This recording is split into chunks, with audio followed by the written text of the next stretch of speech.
పచ్చి నిజాలు. ప్రపంచంలో గొప్ప సువార్థికునిగా పేరుగాంచినటువంటి డిఎల్ మోడీ తను ఎక్కడికి వెళ్తే అక్కడ ఆయన ప్రకటించే వాక్యాన్ని విని వేల సంఖ్యలో, లక్షల సంఖ్యలో ఎంతటి పాపిష్టి వాళ్ళైనా సరే వాళ్ళు రక్షించబడుతూ ఉండేవాళ్ళు.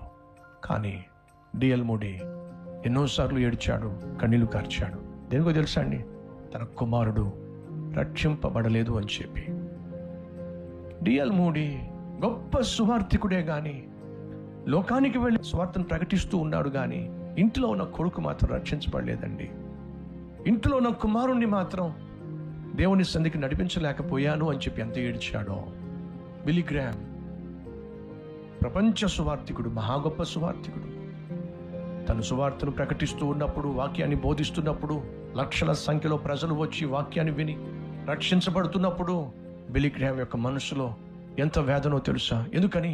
తన కుమారుడైనటువంటి ఫ్రాంక్లిన్ గ్రాహాం ఆ రోజుల్లో దేవునికి విరుద్ధంగా జీవిస్తూ ఉంటే, ఇష్టం వచ్చినట్టుగా తాగి తందనాలు ఆడుతూ ఉంటే బిల్లీ గ్రామ్ ఎంత అల్లాడిపోయాడో, ఎంత తల్లడిల్లిపోయాడో. సహోదరి సహోదరులు, దావీదు బహు అద్భుతమైన ఆత్మీయుడు. బైబిల్లో మనం చూస్తాం, యెహోవా హృదయానుసారుడు, అద్భుతమైన ఆత్మీయుడు, అద్భుతమైన శూరుడు, అద్భుతమైనటువంటి రాజు, అద్భుతమైనటువంటి కీర్తనాకారుడు, అద్భుతమైనటువంటి స్నేహితుడు, అద్భుతమైనటువంటి ప్రార్థనాపరుడు, అద్భుతమైనటువంటి అందగాడు, అద్భుతమైనటువంటి దీనత్వం గలవాడు, క్షమాగుణం కలిగిన వాడు. ఏ కోణంలో చూసినా సరే దావీదు మనందరికీ మాదిరి. ఒకసారి తప్పు చేశాడు, పడిపోయాడు, కానీ ఎంత అద్భుతంగా పశ్చాత్తాపడ్డాడో, తన పాపాన్ని కన్నీటితో ఒప్పుకున్నాడు.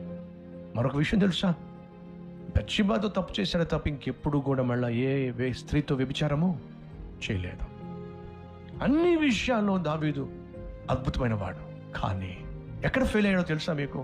తన బిడ్డలను నడిపించటంలో, దేవుని దగ్గరకు నడిపించటంలో దావీదు ఫెయిల్ అయ్యాడు. సమూయేలు అద్భుతమైన న్యాయాధిపతి, అద్భుతమైన ప్రవక్త, అద్భుతమైనటువంటి యాజకుడు, మచ్చలేనటువంటి మనిషిగా జీవించాడు. కానీ ఎక్కడ ఫెయిల్ అయ్యాడో తెలుసా? తన బిడ్డలను దేవుని చిత్తానుసారంగా సేవ చేయించే విషయంలో సమూయేలు ఫెయిల్ అయ్యాడు.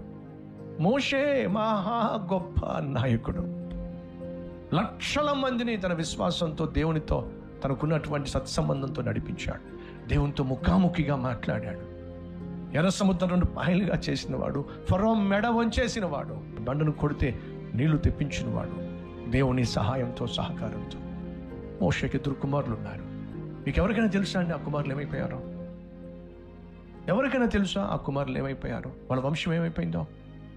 మోషే గొప్ప నాయకునిగా, ప్రపంచంలోనే గొప్ప నాయకునిగా, భూమి మీద ఉన్న వారిలో గొప్ప సాత్వికునిగా, దేవునితో ముఖాముఖిగా మాట్లాడినట్టు అనుభవం కలిగిన వాడిగా ఉన్నాడే కానీ తన బిడ్డలను మాత్రం నాయకుల్ని చేయలేకపోయాడు. తన బిడ్డలను మాత్రం నమ్మకమైన ఆత్మీయులుగా మలుచుకోలేకపోయాడు. ఈరోజు మనలో ఎవరైనా ఉన్నారా? నువ్వు గొప్ప ప్రసంగికుడు కావచ్చు, గొప్ప సేవకుడు కావచ్చు, గొప్ప సంఘ కాపరివి కావచ్చు, సంఘంలో గొప్ప పెద్దవి కావచ్చు, సంఘ పరిచర్యలో పాల్పంచుకుంటున్నటువంటి ఆత్మీయుడు కావచ్చు, ఆత్మీయురాలు కావచ్చు. సొసైటీలో నీకు మంచి పలుకుబడి ఉండుండొచ్చు, పదవి ఉండుండొచ్చు. కానీ ప్రశ్న, నీ కుటుంబాన్ని దేవునికి దగ్గరగా నడిపించగలుగుతున్నావా? నీ కుటుంబాన్ని దేవునికి దగ్గరగా నడిపించగలుగుతున్నావా? నీ బిడ్డలను దేవునికి దగ్గరగా నడిపించగలుగుతున్నావా?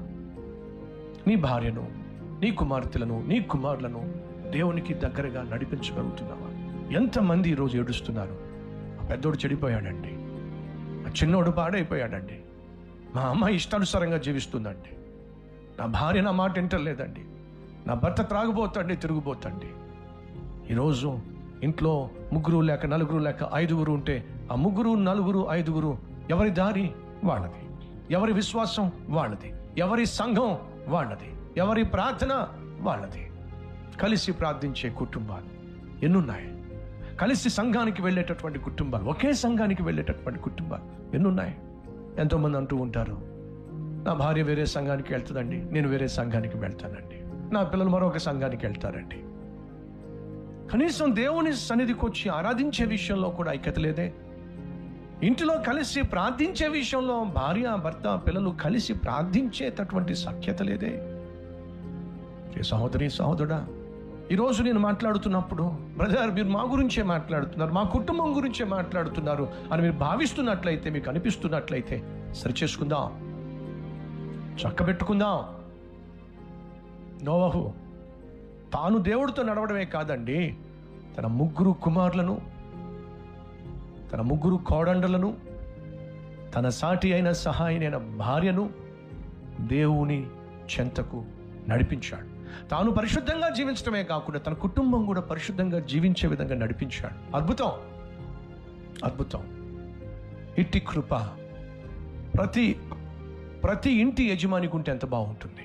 ఇట్టి కృప నాకు, మీకు, మనకు ఉంటే ఎంత బాగుంటుంది. ఒకసారి ఆలోచించండి.